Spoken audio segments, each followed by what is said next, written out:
nosso palestrante, que com certeza irão ficar guardadas em nosso coração e em nossa mente, mas também as energias com as quais a espiritualidade prepara esse ambiente para nos receber. Que assim seja.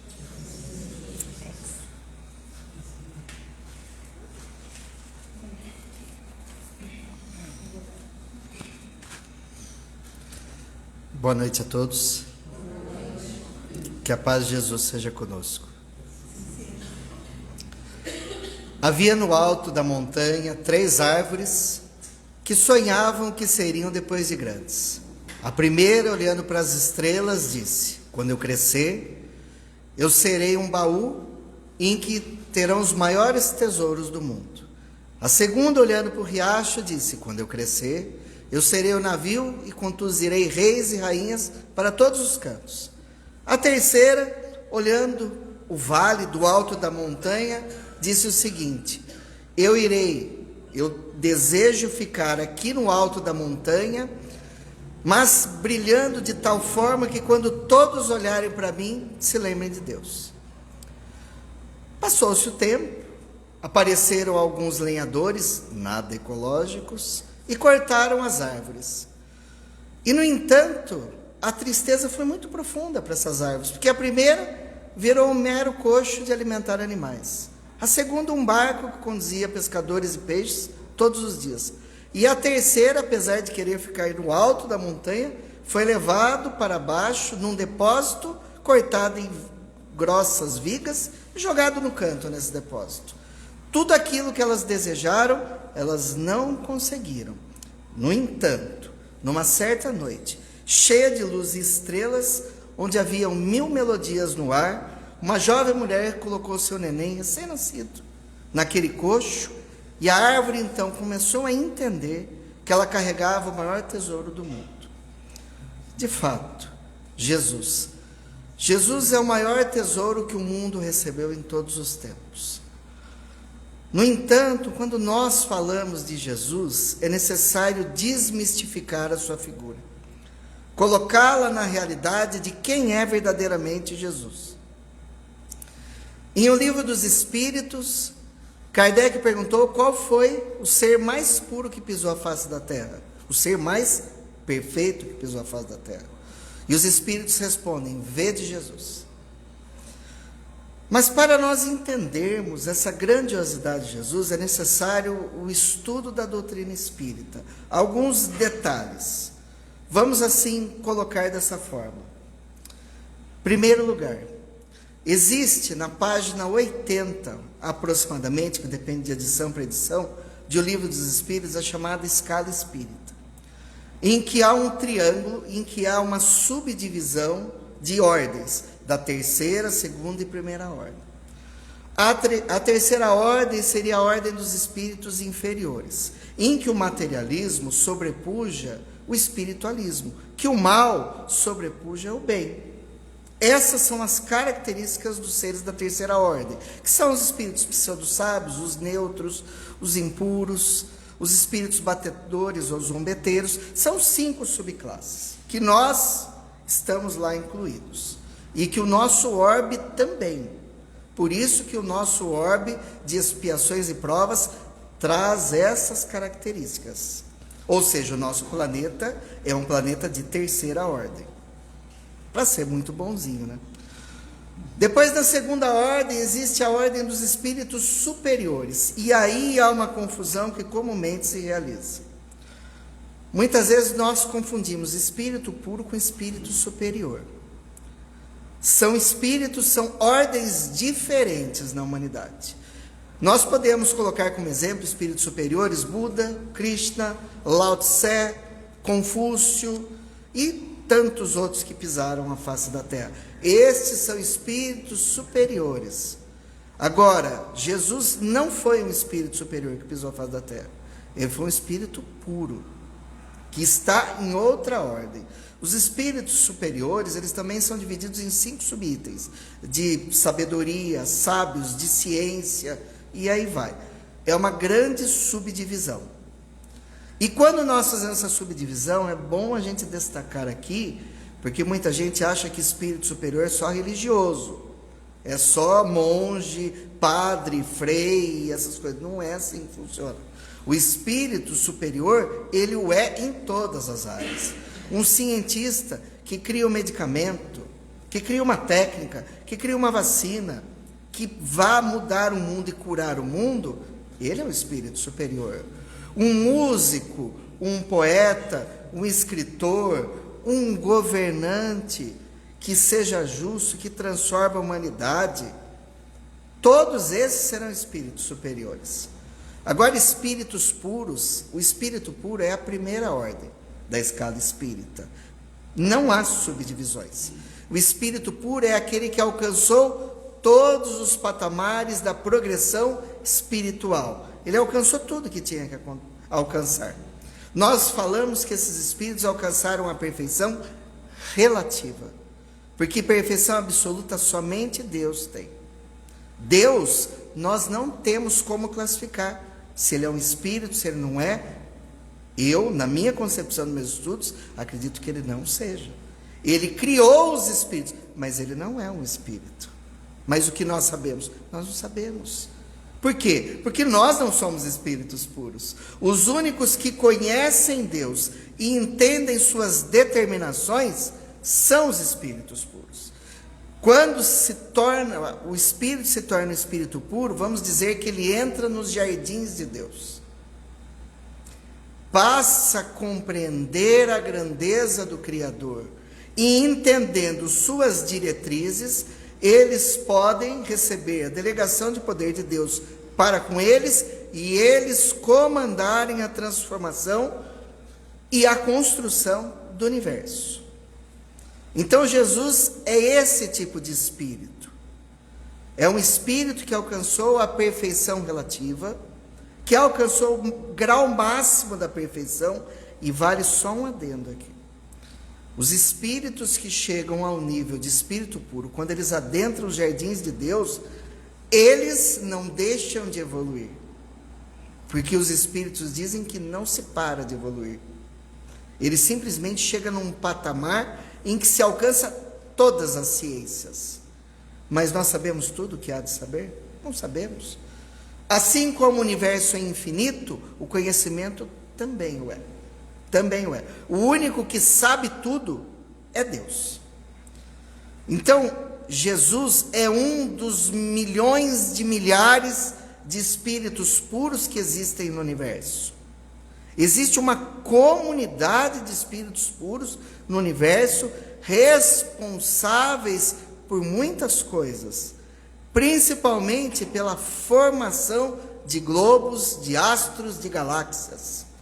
Tanto é que Platão, em suas obras, chamava esses tipos de espíritos de demiurgos, que são os formadores de mundos.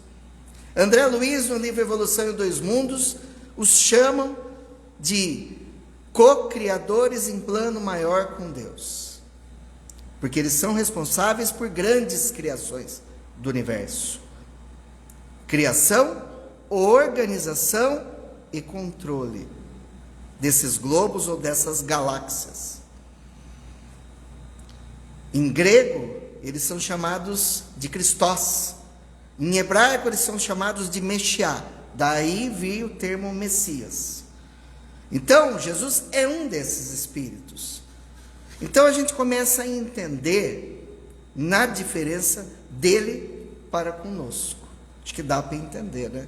Sem o fanatismo e sem aquela ideia mística. Para explicar mais profundamente, vale a pena nós explicarmos outro detalhe da doutrina espírita, que muitas vezes fica um pouco vago. Quando diz que nós somos criados por Deus simples e ignorantes. Tem gente que acha que essa terminologia é poética ou filosófica. Não, ela é pragmática. Nós somos criados mesmo simples e ignorantes.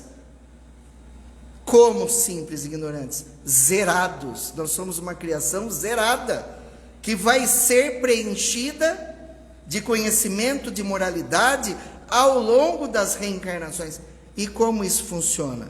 Está em O Livro dos Espíritos também, do átomo ao arcanjo que já foi átomo. Isso é evolução anímica.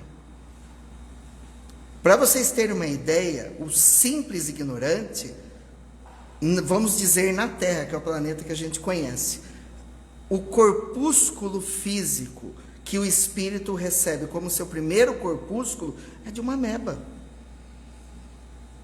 que é o de um ser unicelular, uma célula. Isso é simples ignorante. Ao longo da progressão na evolução anímica, imaginemos rapidamente como é a evolução anímica. Você sai do corpúsculo de um ser unicelular, das águas tépidas do oceano, aí você passa para uma organização pluricelular com diversas células, aí você vai para uma organização assexuada, depois para uma organização sexuada, depois você passa por uma situação do exoesqueleto, que o esqueleto é externo, como exemplo, os camarões, depois para a organização que é esqueleto interno, que são os peixes, daí os peixes saem das águas, esses animais saem das águas, vão para o solo terrestre. No solo terrestre, eles ficam entre as águas e a terra, que são os anfíbios.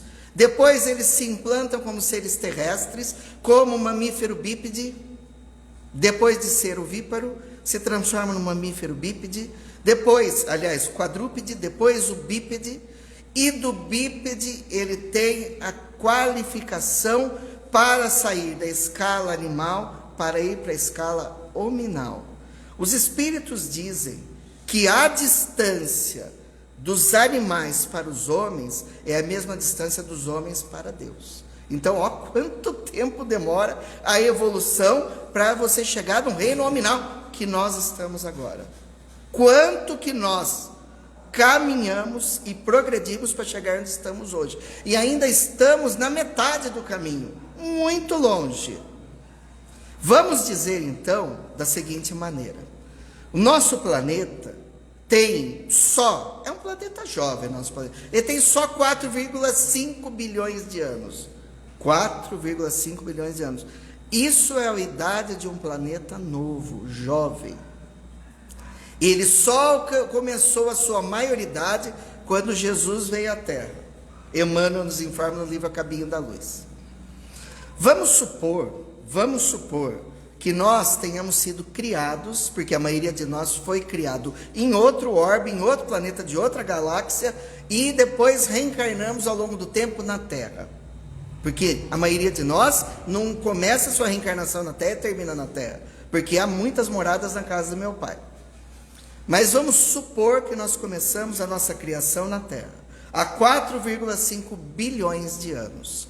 E nós tivemos que passar por todas as etapas evolutivas para chegar ao que somos hoje, no século 21. Há 4,5 bilhões de anos, quando a gente era uma ameba nas águas tépidas do oceano, Jesus já era um espírito puro. Jesus já era Jesus. Porque Jesus, ele é o governador planetário e o responsável pelo projeto Terra. Dizem os espíritos superiores que os planetas por onde Jesus progrediu e passou não existem mais. Porque um planeta tem cerca de 20 bilhões de anos. Dura cerca de 20 bilhões de anos. Por isso o nosso é um planeta jovem. Então os planetas onde Jesus passou não existem mais. Mas ele continua. Vamos dizer que Jesus seria um irmão mais velho, com 40 bilhões de anos de diferença da gente. Uma pouquinha experiência a mais. Então, esse é o espírito que pisou a face da terra. Essa é a grandiosidade de Jesus, de forma científica colocando. Não é filosófica, não é religiosa. É uma forma científica para a gente entender que espírito é esse.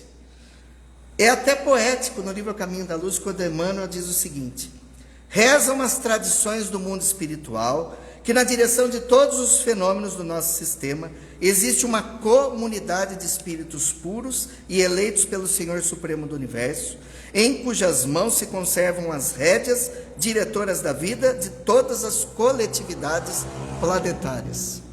Então Jesus faz parte dessa comunidade de espíritos puros. Por que é que eu falei tudo isso? Porque eu estou falando hoje sobre o Natal de Jesus. Alguém tem noção que nós recebemos esse tipo de espírito na face da terra?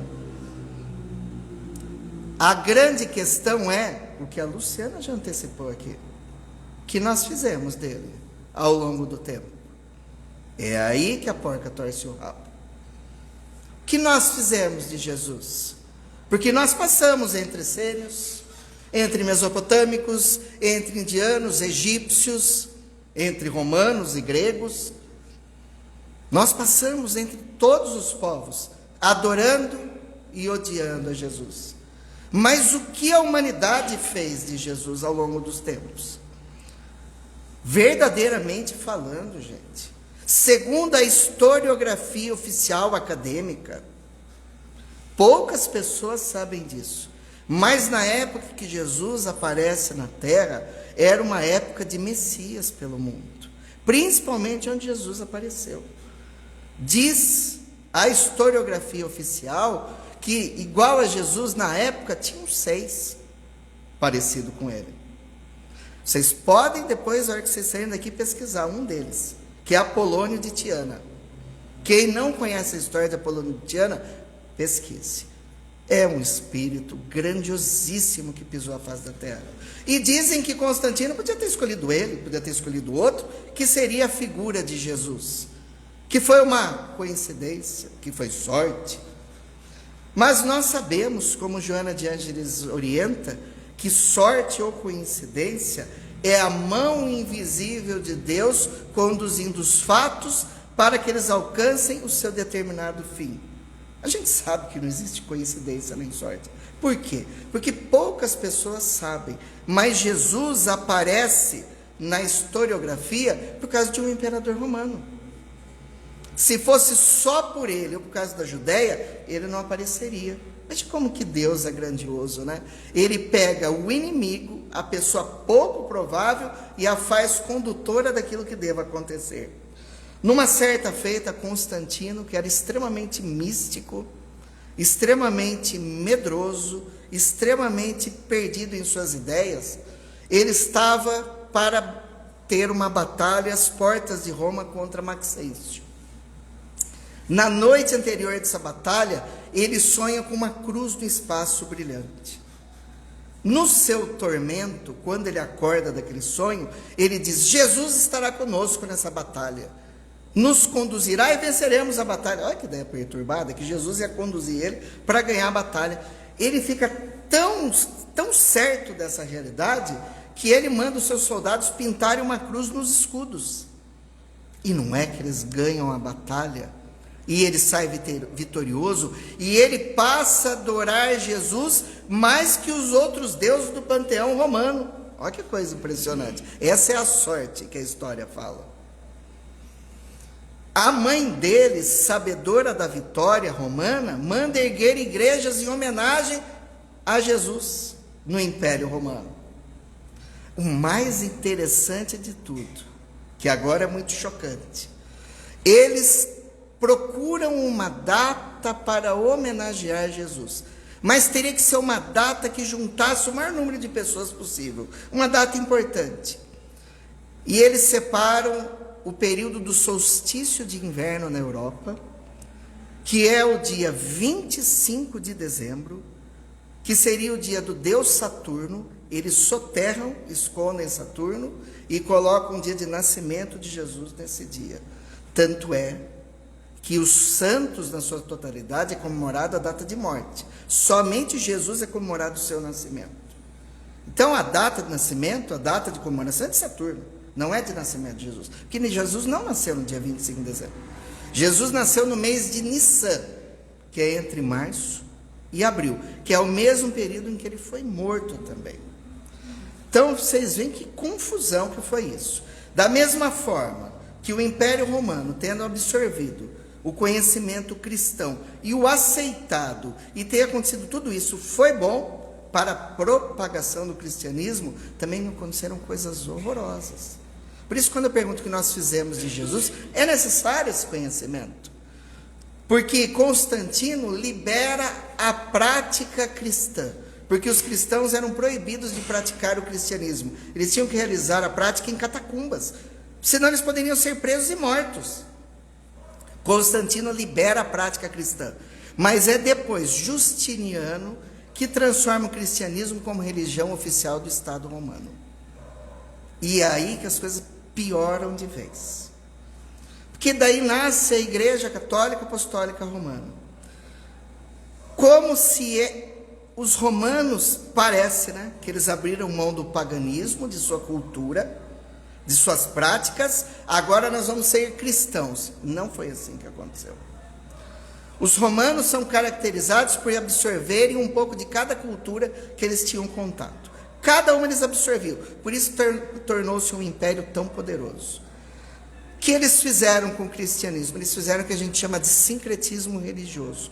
Eles misturaram as práticas pagãs, que é o culto externo, que é o incensar, que são aqueles passeatas que fazem com os santos no meio das ruas, que são as homilias, que são as estátuas dos deuses substituídos pelos dos santos. Isso é uma prática pagã que os romanos já faziam. Eles misturaram ao conhecimento cristão, substituindo os deuses do panteão romano pelos deuses do cristianismo, ou santos do cristianismo. Isso é uma mistura, é o chamado sincretismo religioso. Assim como aconteceu com o candomblé quando veio para o Brasil e misturou-se com o cristianismo e nasceu a Umbanda. Que tem um monte de gente que foi um homem que criou a Umbanda aqui, não foi assim. É um sincretismo religioso que aconteceu. Do candomblé com o cristianismo, a religião católica aqui no Brasil. A mesma forma, os romanos fizeram com o cristianismo. Porque o cristianismo básico não tem culto externo, não tem adoração, não tem estátuas, não tem vela, não tem incenso. E muito menos o pior que foi colocado no cristianismo, que foram os dogmas. Eles criaram concílios que de tempos em tempos eram realizados para determinar modificações nas escrituras. As escrituras já vieram tudo arrebentado do Oriente. O que foi escrito da história de Jesus e do Velho Testamento, uma parte foi em hebraico e uma parte em grego, que era a língua universal daquela época. São Jerônimo não falava o grego e não falava também o hebraico. Viajou por Oriente para tentar entender a língua. Não entendeu muito bem. Aí veio com tradutores que também não entendiam muito bem e traduziram a Bíblia para o latim, a chamada Vulgata Latina. Aquela tradução. E nos concílios eles foram colocando fatos, foram colocando detalhes a mais. Por exemplo, no concílio de Éfeso, eles decidem que Maria seria a Virgem Maria, que isso não está nas Escrituras. No concílio de Constantinopla, decide-se a Santíssima Trindade. Em outro concílio, decide-se que Jesus e Deus é a mesma pessoa. Foram simplesmente 28, se eu não me engano, concílios que foram sendo decididos o que seria incluído na Bíblia. Ao gosto de bispos, cardeais e papas diversos. Então, muita coisa foi incluída na Bíblia. Isso é a parte ruim. E como se não bastasse, para vocês verem a confusão que foi colocado, Roma era a capital do Império Romano e tinha o Papa.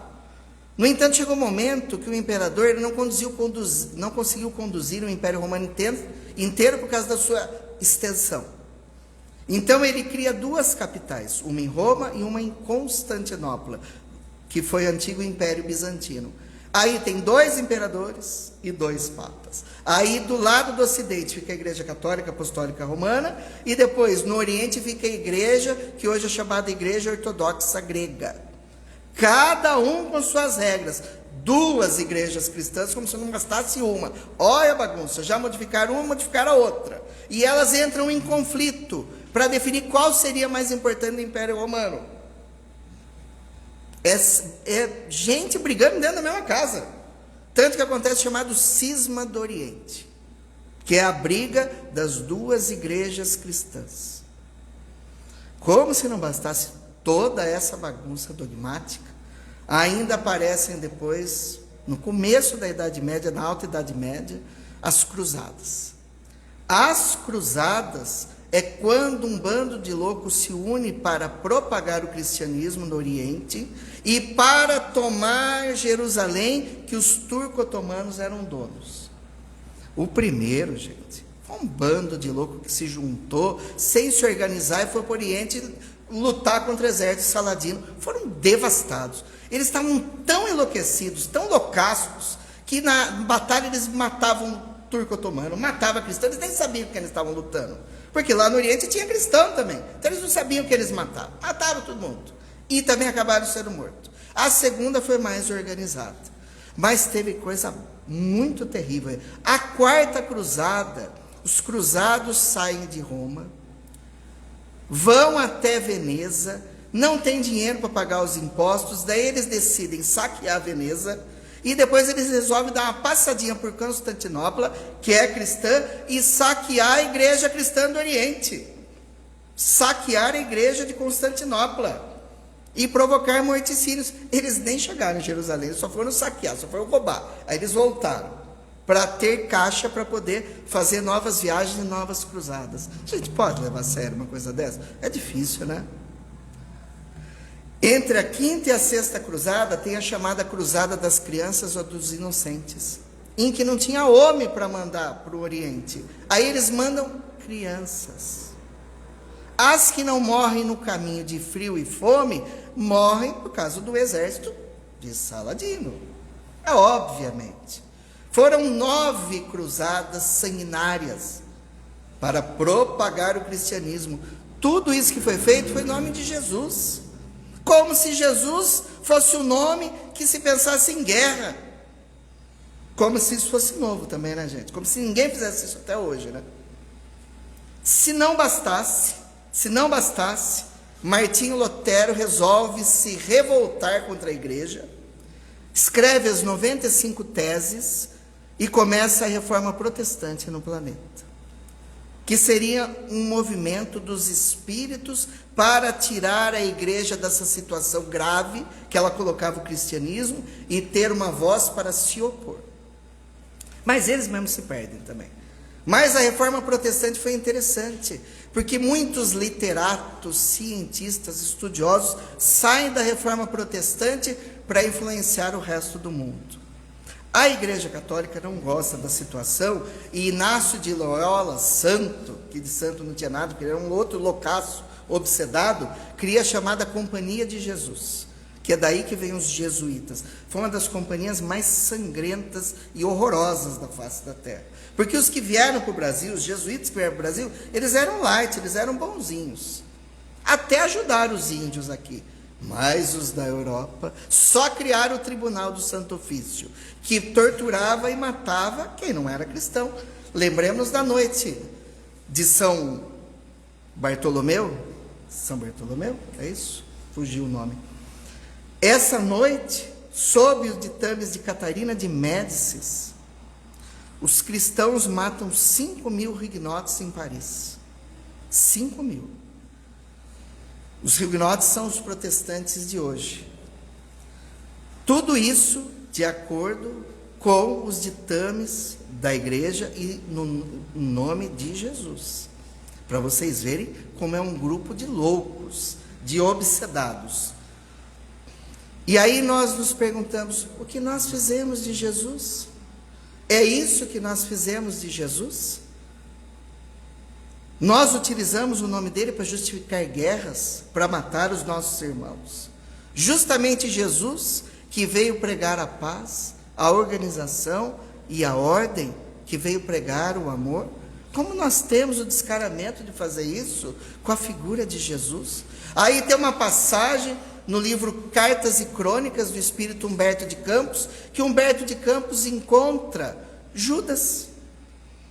E Judas estava olhando para o mar da Galileia, triste, chorando. Aí ele pergunta, é Judas? Ele, sim. O que aconteceu de fato? E ele explica que ele se perdeu, que ele se achou maior do que ele era de fato, e acabou vendendo Jesus por 30 moedas de prata. Ele falou assim, eu fiz, mas eu me redimi, e ele se redimiu. Porque após ter feito o que fez, ele passou por 22 reencarnações expiatórias difíceis, até reencarnar no meio da Guerra dos 100 Anos, como a Virgem do Arremi, Joana d'Arc, liderar com 17 anos o exército francês, médium vidente, audiente, uma capacidade mediúnica fantástica, Joana d'Arc, e morre queimado na fogueira, resgatando a dívida que contraiu com Jesus e com o universo. E ele disse: eu paguei a minha dívida, mas se eu vendi Jesus por 30 moedas de prata, hoje, na época que foi escrita a obra, os cristãos estão vendendo Jesus por quantias muito maiores. É mentira? Até hoje, as 30 moedas de prata de Judas não é nada, perto de que muitos aí vendem a figura de Jesus. Os moralistas, os que vivem de condenar o seu próximo, os preconceituosos, os misóginos, aquelas pessoas que acham que só eles têm razão, os supremacistas brancos, que se dizem cristãos, mas que odeiam seus irmãos, que ganham dinheiro sob o nome de Jesus para enganar o seu próximo. Não é esse o objetivo do cristianismo. O objetivo do cristianismo é o amor. É o amor. Jesus veio à Terra para trazer o seu código de ética e moral mais importante. Porque as pessoas lembram de seus milagres e esquecem de suas lições. O Sermão da Montanha, no Sermão da Montanha, está exarado o maior código de ética e moral do universo, que serve para todos os orbes, para todos os planetas, para todas as galáxias. E eu conversava com o Juca, eu nem vou perguntar hoje, mas ontem eu estava no Centro Espírita Manuel Augusto Girão e perguntei no público de mais de 100 pessoas quem tinha lido o Evangelho segundo o Espiritismo. Nem perguntei quem leu o Sermão da Montanha na Bíblia, para eu não sair de lá traumatizado, depressivo. Eu só perguntei quem leu o Evangelho segundo o Espiritismo. No meio de 100 pessoas, 5 levantaram as mãos. Nossa, eu quase chorei lá na frente, né? Porque você pode não ler as obras básicas, que são difíceis, mas o Evangelho é livro de cabeceira, é livro para se ler todo dia. E você faz o Evangelho segundo o Espiritismo em casa, lendo. Você faz o Evangelho no lar em casa, lendo o Evangelho segundo o Espiritismo, estudando suas obras. Você troca ideia, evangeliza todo mundo, junta os filhos para eles não fiquem perdidos, né? Ficar as ovelhas perdidas. Agora, eu disse, se a pessoa não lê o Evangelho, como ela vai fazer o Evangelho? Então quer dizer que ninguém faz nada. A pessoa vai uma vez por semana no Centro Espírita, numa reunião de aproximadamente 1h30, entre a abertura, a palestra e o passe, o que não é nada, e acha que está salva a sua alma. Ah, está salva sim. Não está salva de nada. É muito pouco para a transformação íntima que a gente precisa. Por que eu falo do Evangelho? Porque você não precisa ler o Sermão da Montanha na Bíblia, que é difícil. Lê o Evangelho segundo o Espiritismo, porque ele foi feito na base do Sermão da Montanha. Seus 27 capítulos foram feitos em cima do Código de Ética Moral de Jesus. Quem lê o Evangelho segundo o Espiritismo tem material para se conduzir-se por todo sempre. É por isso que André Luiz diz que quem tem uma semana de conhecimento do Evangelho tem material para toda a vida, que é o Sermão da Montanha. É o Sermão da Montanha, e nós deveríamos conhecer, para nos conduzirmos, para nós crescermos, para nós entendermos, de fato, quem é esse Espírito que veio à face da Terra, qual o seu objetivo. E aí nós vamos para a segunda árvore, que estava muito triste, porque ela conduzia pescadores e peixes, aquele monte de peixe fedido. Oh, que horrível, eu queria conduzir rei, rainha. Mas numa bela noite, ventava muito, chovia muito, e parecia que o barco ia virar. E os homens estavam todos desesperados no barco, não sabendo o que fazer, e o líder deles estava dormindo no barco. Eita, está dormindo, todo mundo desesperado, e queria acordar, e o homem não acordava. É lógico que eu estou falando de Jesus e dos apóstolos. O que eles não sabiam, que eles ainda eram ignorantes, não eram simples, eram só ignorantes. É que Jesus não estava dormindo, ele estava em transe, em prece, em pensamento único com Deus e com os espíritos iguais. As pessoas confundem muitas vezes transe com sono. Quando a coisa ficou preta mesmo no barco, Jesus se levantou e disse: pare, paz. E tudo acalmou, tudo apacentou. Cientificamente, na forma espírita, nós podemos explicar que, nós sabemos, está em O Livro dos Espíritos, por isso que a gente tem que ler a literatura espírita para entender, que existem espíritos responsáveis pelos fenômenos climáticos. As coisas não acontecem assim, ó, Léo. Ai, choveu, quando vai chover? Ai, nevou, ai, fez calor. A gente acha que as coisas acontecem assim. Não, tem comando o mundo, gente. Tem ministérios, tem organização o universo. Ah, então porque as coisas fogem de controle? Por culpa do homem, né? O que a gente faz? Destruindo montanhas, acabando com geleiras, com a indústria destruindo a nossa atmosfera, aumentando o aquecimento global. Ação e reação. É difícil, né? É muito complicado. Mas Jesus é um espírito superior a esses que são responsáveis pela natureza. Então, se ele falasse pare, eles paravam, porque ele é o rei dos reis. Mas a grande lição da segunda árvore não é essa. Isso eu só usei para explicar detalhes da parte científica da doutrina espírita que é necessário entender. É que Jesus é o ser que apacenta a nossa dor, acalma o nosso sofrimento e nos dá paz nos momentos de guerra íntima. Jesus disse: vinde a mim, vós que estejam cansados e sofridos, e eu vos aliviarei. Ele não estava mentindo. É nele que nós devemos depositar a nossa confiança, porque a palavra fé, ela não quer dizer acreditar. A palavra fé quer dizer confiar. Aquele que confia supera todas as suas dificuldades, alcança a felicidade e a plenitude, e alcança os seus objetivos mais grandiosos. Jesus está sempre conosco. Jesus está no comando deste orbe, definindo os seus caminhos.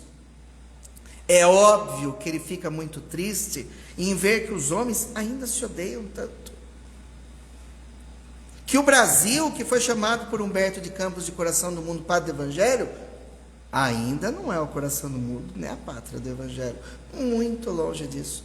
Vocês sabiam que o Brasil, é muito grave essa estatística, há 15 anos lidera o ranking dos países que mais matam transgêneros no mundo?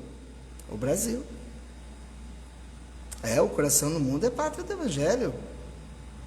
Que o Brasil, depois da pandemia, aumentou o número de violência doméstica cerca de 60%, e de violência contra mulheres pretas e pobres, 72%. E o feminicídio aumentou 35%. Em que os homens e mulheres brancos que conseguem estudar desde a educação infantil até o nível superior, 35%, e as pessoas negras, que daí pelo IBGE são os pretos e pardos, apenas 3,5%. Jesus fica feliz com essa diferença social? Com essas dores, com esse preconceito? Em que nos últimos anos os supremacistas brancos começaram a aparecer no Brasil e mostrar sua face e conquistar o seu território, e pessoas apoiando eles, trazendo a suástica no peito, nas costas, nas ideias, jovens presos com Mein Kampf do Hitler em casa, com suástica, com metralhadora, com roupa de guerra, para entrar em escola e matar o próximo. É isso que a gente aprendeu com Jesus? É isso que a gente vem aprendendo? Não vem aprendendo. Porque os pais não ensinam mais os filhos a respeito do cristianismo. Os pais não sabem, vão ensinar o que não sabe para os seus filhos. Os pais não frequentam, não têm assiduidade. Como vão ensinar os seus filhos? Ovelhas perdidas conduzindo outras ovelhas perdidas. Ou como Jesus disse, cego conduzindo cego. Está na hora da gente acordar. E entender que Jesus é o caminho, a verdade e a vida. Ninguém vai ao Pai senão por Ele. Nós podemos ser um cientista cristão, um escritor cristão, um policial cristão, um governante cristão. Mas nós não precisamos mudar a crença de ninguém por causa disso, porque Deus está em todos os lugares. Porque sob a égide do cristianismo, homens cristãos de bem vieram aqui no Brasil no descobrimento e mataram índios. Na América Central, em parte da América do Sul, entre astecas, maias e incas, sob a desculpa de cristianizar os selvagens, mataram muitos povos e destruíram a sua cultura. Foram até a África, que é o segundo maior continente do mundo, que o pessoal pensa em África, acho que é um país, e que trouxe os negros para as Américas, e era tudo da mesma cor, tudo da mesma etnia, tudo da mesma língua. O pessoal acha que é assim. Não é assim. Tinha cerca de 28 línguas diferentes. O segundo maior continente do mundo. Vieram para o Brasil, era tudo misturado. Vocês já notaram que muitos negros são nome de Benedito, Manuel? Vocês acham que lá na África tem esse nome? Por quê? É nome português. Porque o dono dava o seu nome aos escravos que ele comprava. Ou seja, eles perdiam o nome, perdiam a sua alma, depois eles eram destruídos fisicamente. Sabe por quê? Por cristãos. Homens de bem, que se apoiavam na Bíblia para fazer isso. E fizeram o mesmo os espanhóis na América Central. E aqui numa parte da América do Sul, na Cordilheira dos Andes, na Bolívia, no Peru, entre esses povos que foram elevadíssimos, astecas, maia, incas, que não precisavam ser cristianizados. Eles já tinham a sua estrutura realizada ao patamar de Roma e Grécia. Mas, na verdade, eles queriam saquear os recursos naturais. Por isso, eles são uma grande potência, e o Brasil é terceiro mundo. Assim como a África é quinto mundo, assim como países da América Central são de quinto mundo, porque foram saqueados por cristãos, por homens de bem. Por isso a gente tem que tomar cuidado. Jesus veio para apaziguar e nos dar o caminho. Mas a gente não pode usar o nome dele para cometer um monte de crime. Nós não podemos usar o nome dele para ofender o nosso irmão. Ou a gente é, ou a gente não é. Porque Jesus, ou o cristianismo, não é uma verdade bonita a ser dita. É uma verdade a ser vivida. Por isso que na parte final tem a cruz. Em que a árvore ficou triste, porque ela virou uma cruz e o homem nela foi pregado. Ele sofreu, mas depois ela ficou feliz porque ele renasceu. Ele ressuscitou. Para nós espíritas, tanto a cruz como a ressurreição não serve para nada. Porque a cruz, os espíritas tiram Jesus da cruz. A cruz para nós não serve nada. Porque é o sofrimento de Jesus, porque ele sofreu. Ele como homem sofreu. E o sofrimento dele foi maior. As pessoas não imaginam, porque ele foi pregado na cruz com ela deitada. Quando eles levantam a cruz, vocês pensam que a cruz era invernizada, que nem nesses lugares que a gente vê? Não, era tudo cheio de ponta. Quando a cruz se levantou, o corpo de Jesus pendeu, aquelas pontas adentraram a carne de Jesus, rasgando tudo, misturando sangue com suor. Por isso que ele sua sangue. Aí quando elevam o corpo dele, acho que a Maria Madalena consegue pegar o manto e fica marcado a fisionomia dele, porque ele suou sangue, num fenômeno que é conhecido biológico. Imagina o sofrimento desse homem, ele sofreu, para nos conduzir ao encontro de nós mesmos e para nós aprendermos a amarmos. E no outro dia ele estava iluminado. Não é porque ele ressuscitou, é porque ele estava em espírito. Ele se manifestou visivelmente através da mediunidade. De outrem, do ectoplasma, que é a aparição e a materialização. Só era aparição, né? Porque quando Maria quis tocar, ela falou, me toque que ainda não estou no meu apogeu. Porque se ela tocasse, passava, era só uma visão, né? Ela não estava materializada. É esse o fato. Então esse espírito Primeiro, que nós temos que tirá-lo da cruz. E segundo, entender que ele venceu a morte, como todos nós venceremos a morte. Mas como venceremos a morte? Em que condições estaremos a hora que a morte chegar até nós? O que teremos feito na face da terra?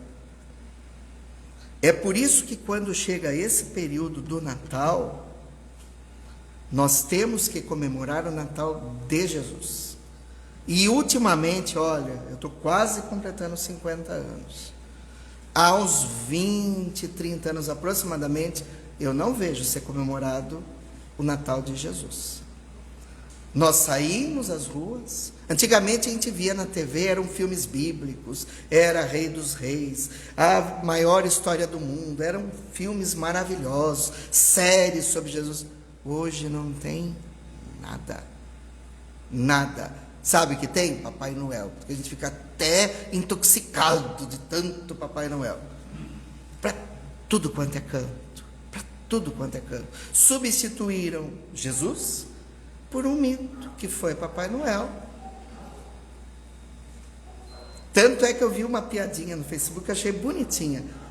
Papai Noel apresentando Jesus, falando, esse é o cara. Aí Jesus fala, Noel, você não existe. É verdade, não existe, não. Quem existe é Jesus. Existe, assim até parece, porque o pessoal vai no centro da cidade. A loucura que está o trânsito.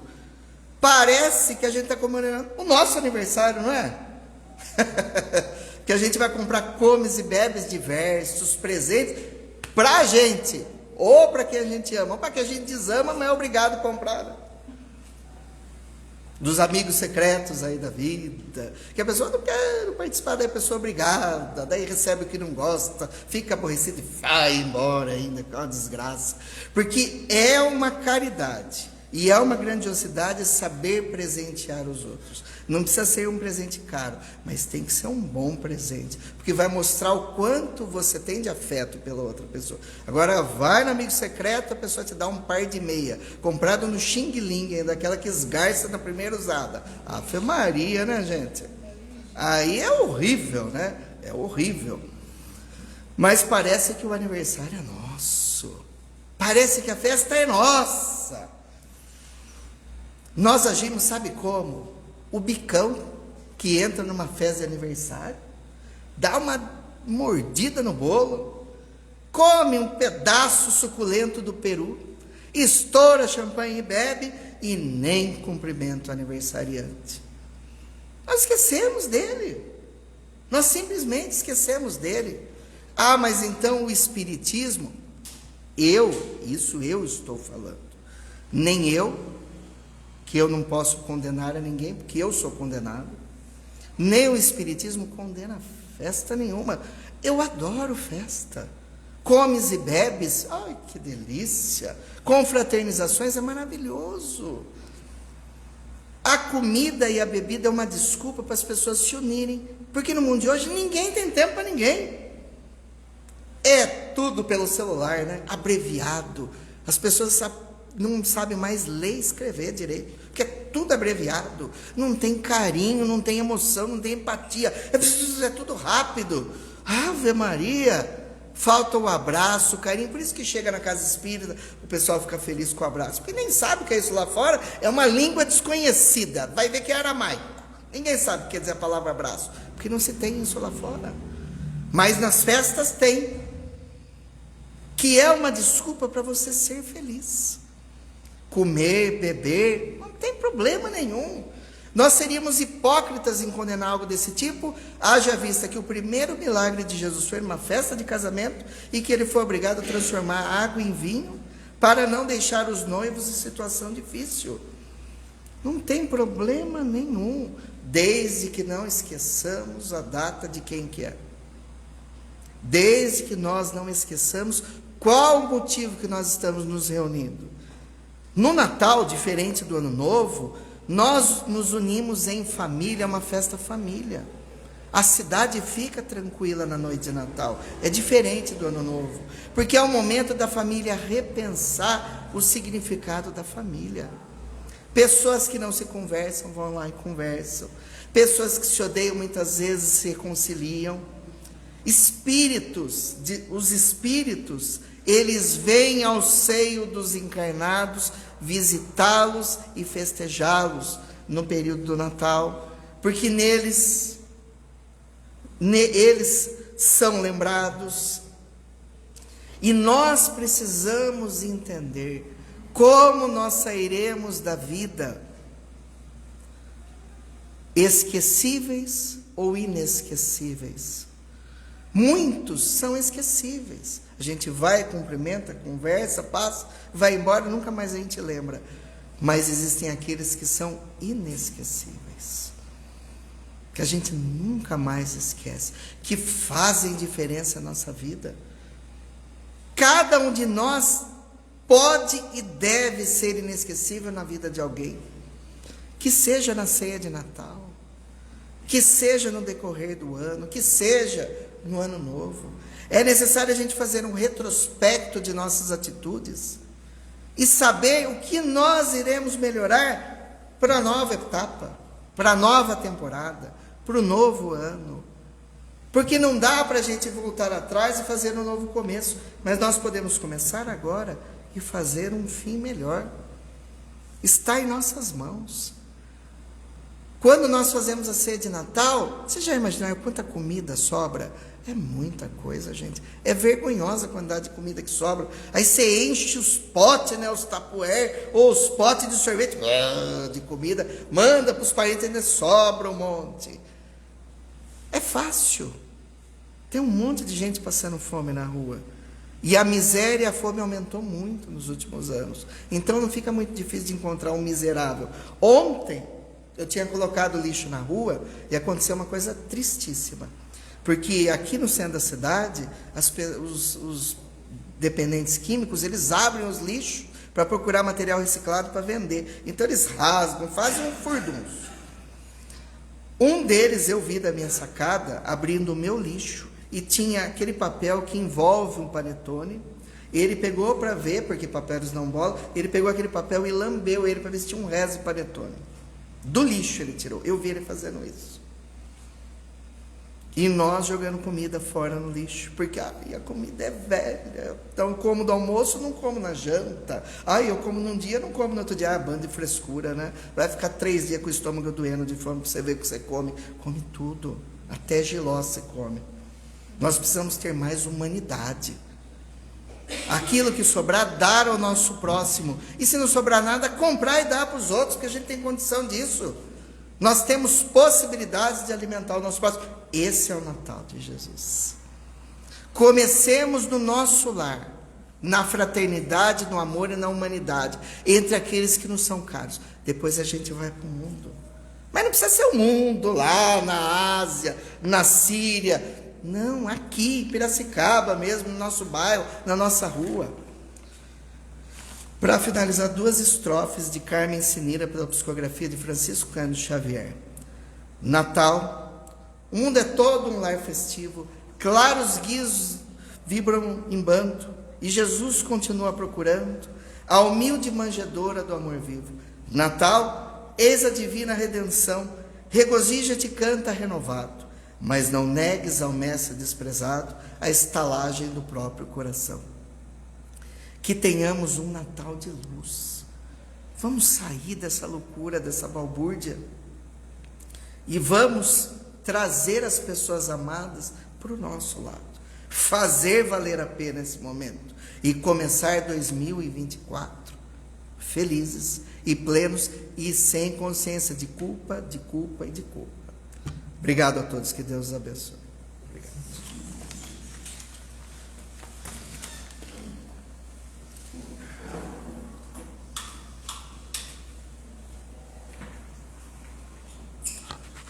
Eu avisei que nós íamos ter muitas reflexões para levar embora para casa hoje, né?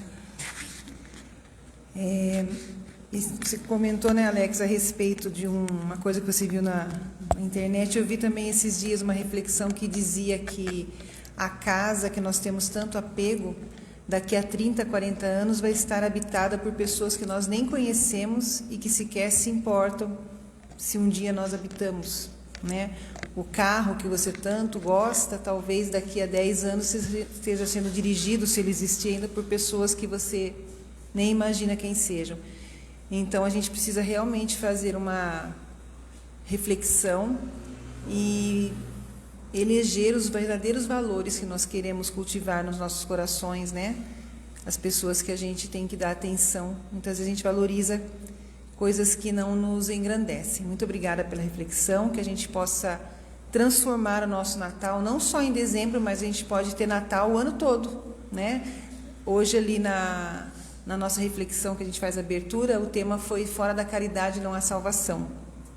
Então, que a gente não seja caridoso apenas no Natal, porque os nossos irmãos que têm fome não têm fome só em dezembro, né? Eles têm fome, eles não fazem jejum intermitente de 11 meses, eles comem o ano todo. Então, que a gente possa fazer a nossa parte. Muito obrigada, Alex, não só pela palestra de hoje, mas pela sua caminhada conosco desde que essa casa existe. Que Deus te abençoe, que você possa sempre continuar levando, através dos seus estudos, da sua voz, mensagens como a de hoje a outros corações. Muito obrigada. Nós vamos então passar a segunda parte do nosso trabalho, que é a fluidoterapia.